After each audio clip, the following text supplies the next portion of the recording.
Okay, we are now live. Hi everybody, it's Andrea Villneff here along with Canada Beef. And I am so excited today because we are here with lesson number 5 and we are cooking up beef and bean sliders. This is one of my absolute favorites just because they're so tiny. It's like a mini hamburger. Hamburgers are an absolutely family favorite at my house. So I'm really excited to jump in and get cooking right now. I already have my little dish here. It's like heating up, and I've gotten a little bit of a head start on actually mashing up these black beans right here. So that's what I'm doing. You can see I'm just using a fork to mash them up, and this is so that they just blend a little easier into the sliders that we're cooking today. As always, before I got started, I washed my hands with warm water, soap for at least 20 seconds, and I have my hair up and I have an apron on. So we're ready to go for today. If you guys are ready to jump into, I'm not sure if you guys have the recipe printed off or anything, but as always, as I mentioned, it's so nice to have a copy of the recipe printed off in advance. You can find that over at canadabeef.ca and Let's Make Lunch, that Let's Make Lunch section right there. Also in that section of the website, so because you can see it right here online as well. You can also find the videos, previous lessons, and the shopping lists for lesson number 6 coming up next week as well. So all of these different things. While I continue to mash up these beans for the first part of the recipe, I am just going to point you guys down for a second so you can see me.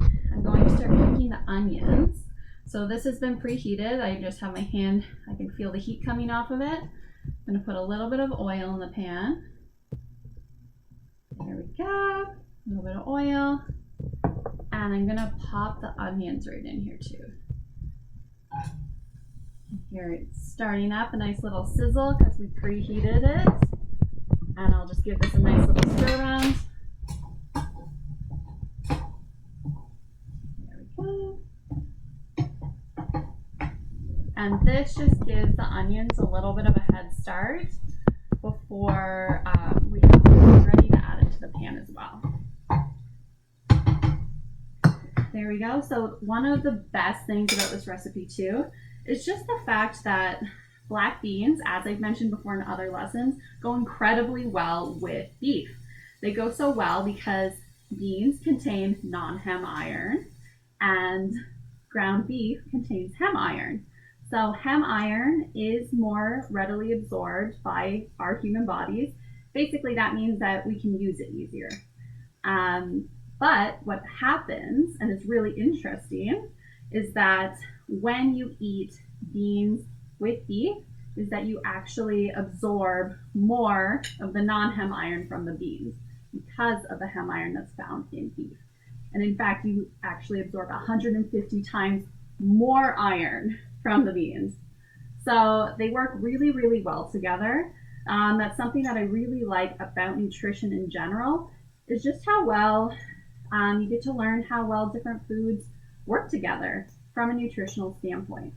So another great tip that I always like to tell people is that if you are trying to boost the amount of iron you get in your diet, another vitamin that helps is actually vitamin C. So say you wanted to have a little bit of orange juice with this meal today, it would just boost your iron absorption that much more. So it's always interesting to see how just different foods work together. Okay. So the onions are smelling fantastic right now. You can kind of see them kind of cooking away. And now I'm just going to stir in the beans as well. We're just we're not cooking anything too much here. We just want the onions to sweat out a little bit. And when we say sweat out, it's basically you want some of the moisture to come out of them and for them to slightly soften. And the beans as well. And this just gets rid of any of the raw flavor, like the raw flavor of onion or any kind of raw bean flavor that you might get.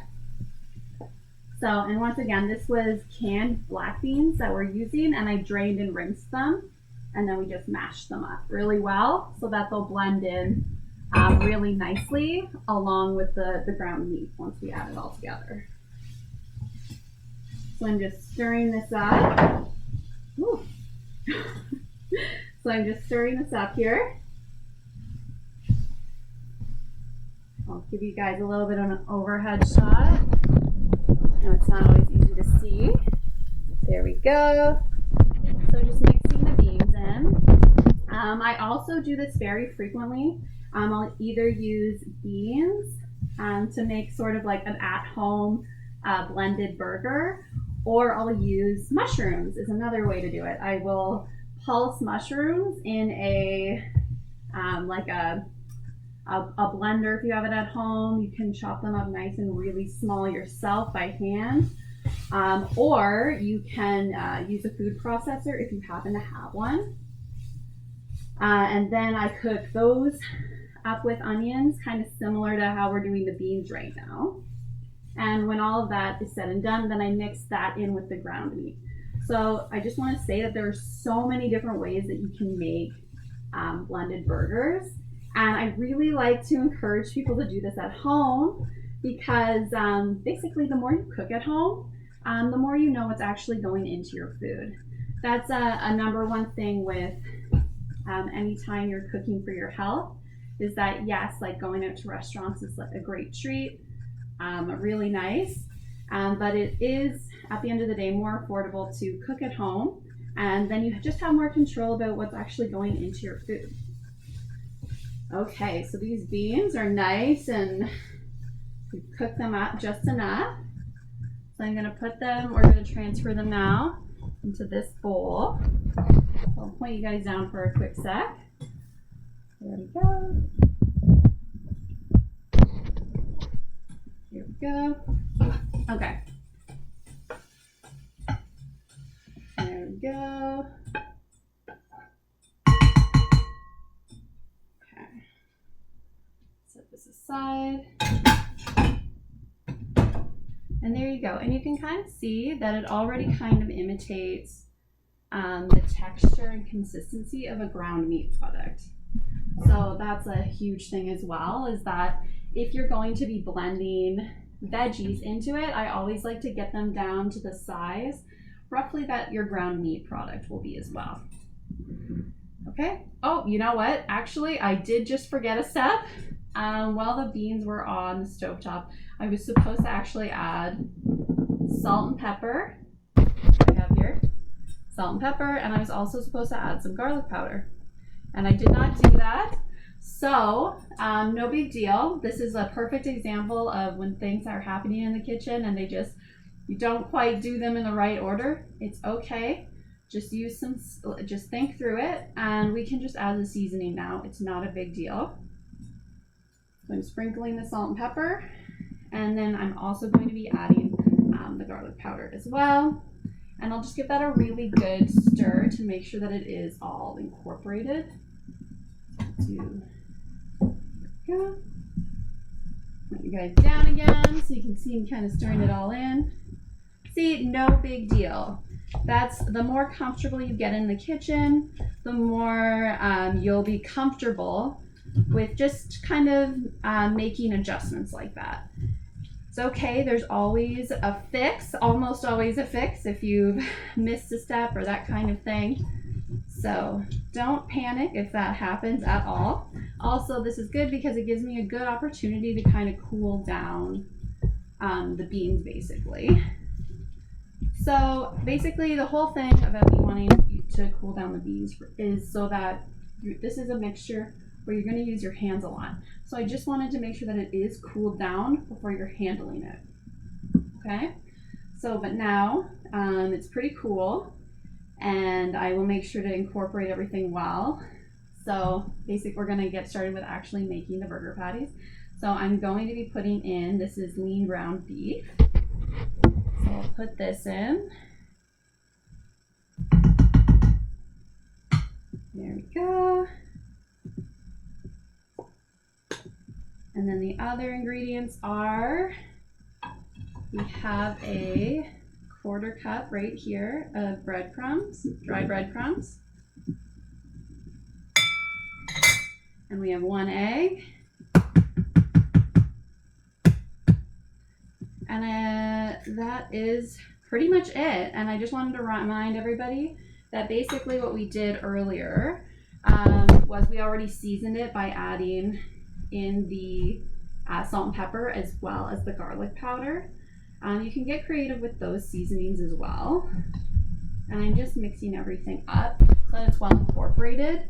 I'm using a spoon to start off with just in case the bean mixture is a little too hot to handle still.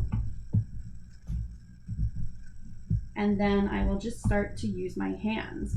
And the reason why we're going to have to use our hands is because basically you're going to have to use them to form balls and burger patties.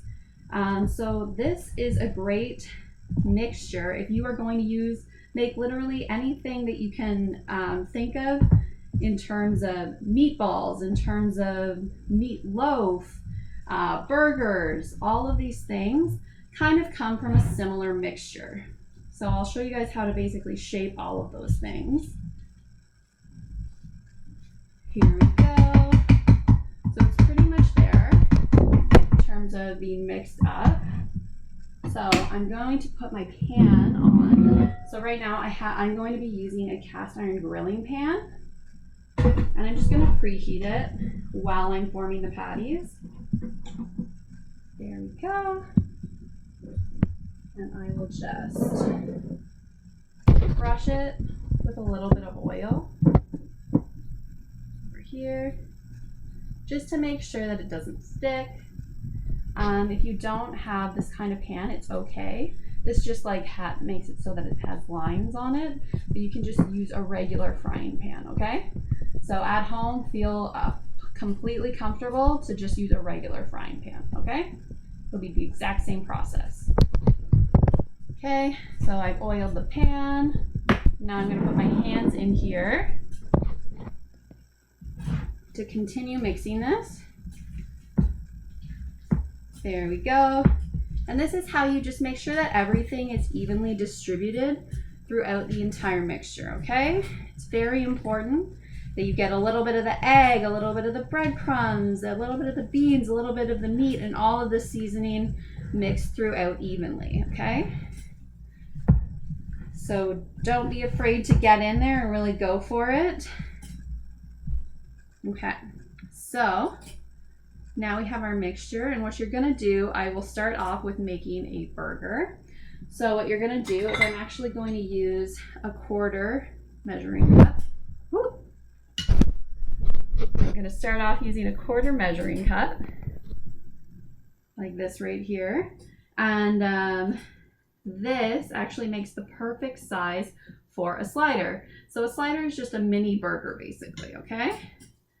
So you see I kind of squeeze it together, and this just helps ensure that it doesn't fall apart, right? Then I kind of flatten it, and I kind of just perfect the sides. And there you go, you have a nice little slider. Perfect, right? Mini burger. There we go. I'm going to put them right on the pan as I go.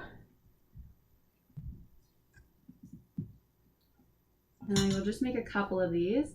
If you are looking to make a meatball, you can make smaller meatballs for sure, but a great thing to do here, so squeeze it together just like we did the burger patties, and then just do this. And that is how you make a ball. That's a big meatball. That's like, oh, you're like Italiano meatball right there. But you can make smaller ones, which are more like a Swedish meatball. You would just use maybe 2 tablespoons or a tablespoon instead of a full 1/4 cup. Okay, so another patty. If you want to make full-size burgers, I would recommend using a 1/2 cup scoop, and just exactly doing that, just making them bigger. So a 1/2 cup scoop, so they would be roughly double the size of this. And I think that that's a good sized burger. But since we're just doing the sliders today, we're sticking with this. And then the last thing really that I can think of right now, at least, that you can do with this is if you do want to do a meat. Oh, sorry. If you want to do a meatloaf, you can just put all of this meat mixture into one greased loaf pan, and you bake it off. The one thing that all of these things do have in common is that what you want to do is you want to make sure that you're cooking it to 71 degrees Celsius, okay? Easy way to remember that, 71 and done, okay? Or 160 degrees Fahrenheit. That's the internal cooking temperature that you need to reach to make sure that your burger, your meatloaf, meatballs, whatever they are fully cooked, okay? And we'll go over that a little bit more in a second after I've washed my hands. There we go.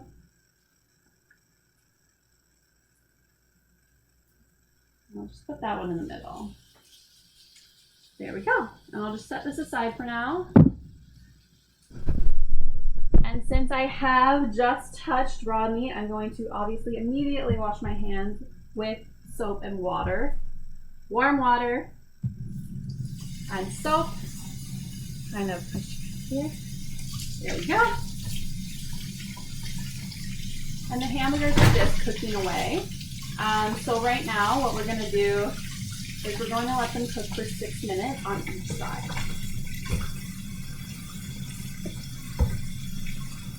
And the burgers are on medium-high heat.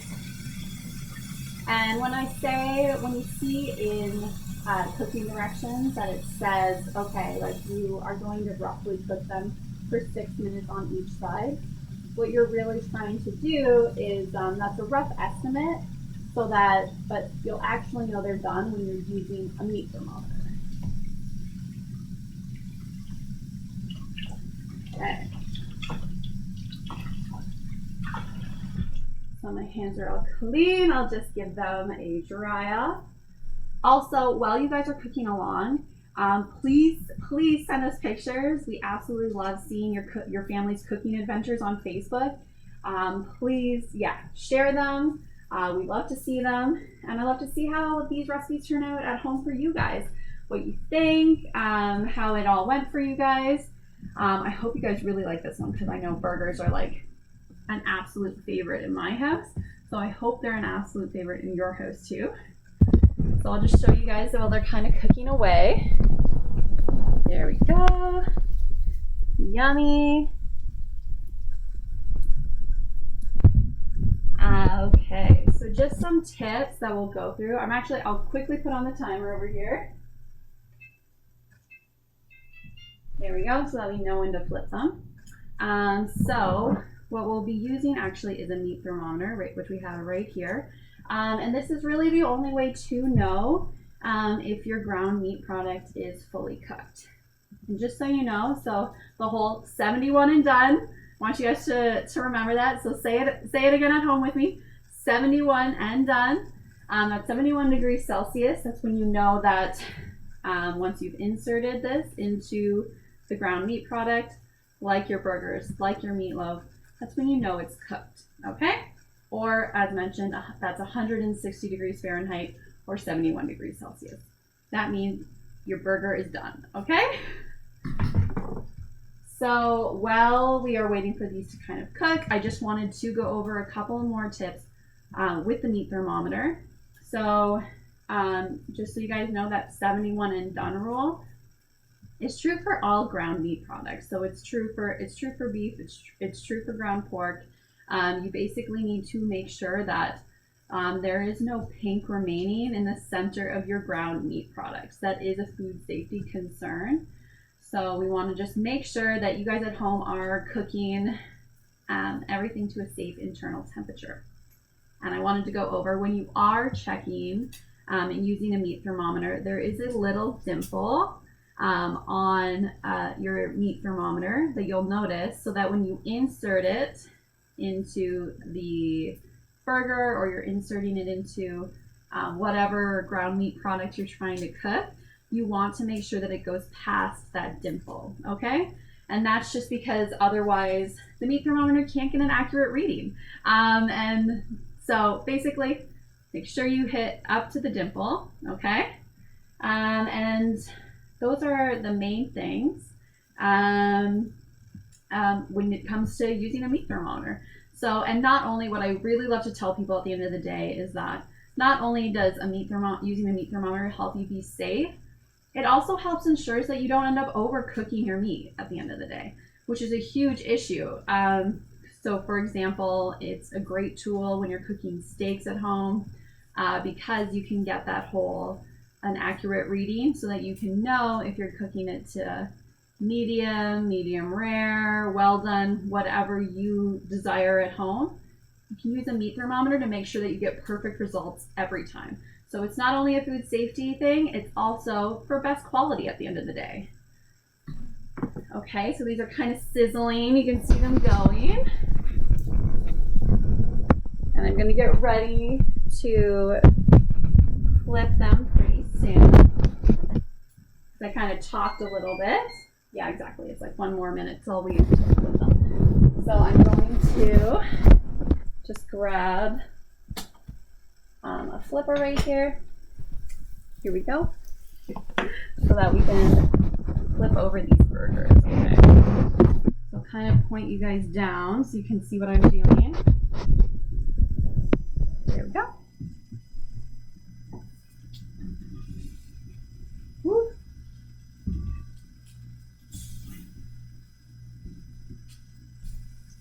There we go. Woo. It's a little slidey with this, so be a little cautious. There we go. And this is also just good practice in general for flipping things, having good control. There we go. I'll just quickly turn off that timer.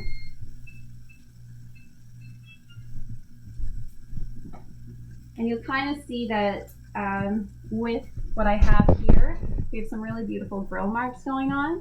As mentioned before, I get it that at home, not everybody has a grill pan, and that's fine. So once again, just using a regular pan is completely good and okay. So there we go. Yeah. So those will just be a little bit longer. And what we're going to be doing,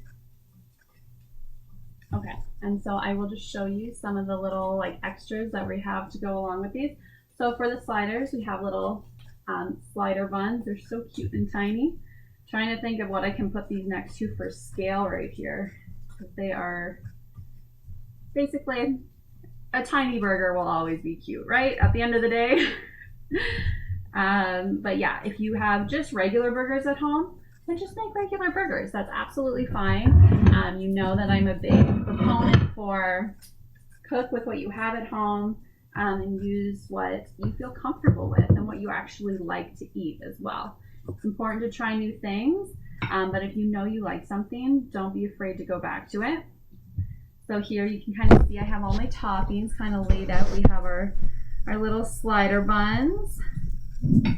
We have lettuce, tomatoes, onions, mustard, and ketchup. So everything's kind of just ready to go for these burgers. I'm going to put these spoons in. And then what we're going to do really soon is we're going to go over and I'm just going to take a quick look at the temperature, the internal temperature, right? We want to make sure that we're not overcooking it. And we also want to make sure that we're not undercooking it, okay? Because it's a ground meat product. Okay. We'll just kind of point you guys down again so you can see what's going on. Okay, so we turn it on. And then you want to make sure that it is at, so you can see it's degrees Celsius. Okay. So then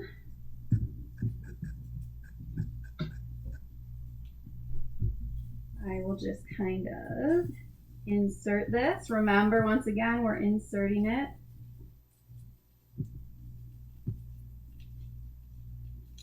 Oh, and look, it's like way up there. So we are fully cooked. That is great news.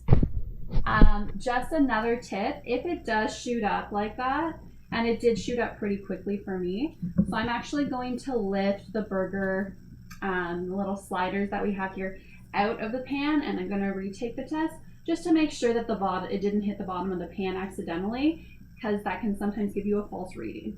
So I'm just going to get some tongs. Here we go. And I'm just going to lift it up to take the reading again. Okay, so we have our burger.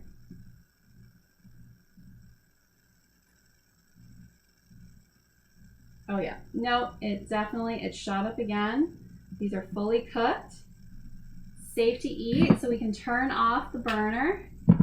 And I will just quickly assemble.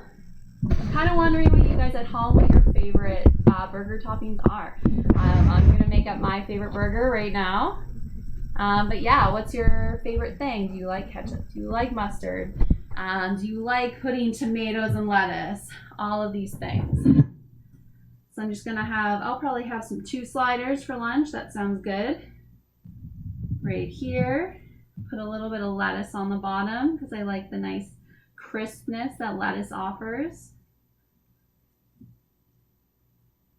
And I'm probably gonna enjoy this with a side of carrots and celery. Is what I'm thinking. Here we go, put a burger on. Another burger patty. All looks good. I do personally like a little bit of tomato. So I'll put some tomato on. Here we go. A little bit of mustard. And some ketchup as well. There we go. And there you have it. Our cute little sliders are ready to eat. Our cute little sliders are ready to eat. So excited for this right now. Also, another thing that you can put on top is cheese. I love a good cheeseburger just as much as the next person. So that's something to do as well. So good. And so easy to do. You can see it was just that simple. Good job, everybody at home. I hope you really love this lunch. And yeah, next week I'm really excited because we're going to be making another fantastic recipe, and it's going to be cheeseburger roll-ups.